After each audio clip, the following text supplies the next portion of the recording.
ईडीनं काही दिवसांपूर्वी वरिष्ठ वकील अरविंद सुतार, प्रताप वेणुगोपाल या काही ज्येष्ठ वकिलांना केवळ त्यांनी त्यांच्या पक्षकारांना दिलेल्या सल्ल्यावरून समन्स पाठवलं होतं.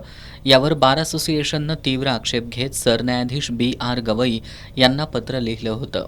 या समन्समुळे न्यायव्यवस्थेची स्वायत्तता आणि वकिलांचा स्वतंत्रपणे काम करण्याचा हक्क धोक्यात येत असल्याची भीती या पत्रात व्यक्त करण्यात आली होती. या प्रकरणावरून सर्वोच्च न्यायालयानं स्वतःहून दखल घेतली आहे. सरन्यायाधीशांनी सॉलिसिटर जनरल तुषार मेहता आणि additional solicitor general S.V. Raju यांना याबाबत सुनावलंय. आपल्याला काही मार्गदर्शक तत्वांची गरज आहे, हे असं चालू शकत नाही. ईडीच्या अधिकाऱ्यांनी सर्व सीमा ओलांडल्यात अशा शब्दात सरन्यायाधीशांनी ईडीला फटकारलंय.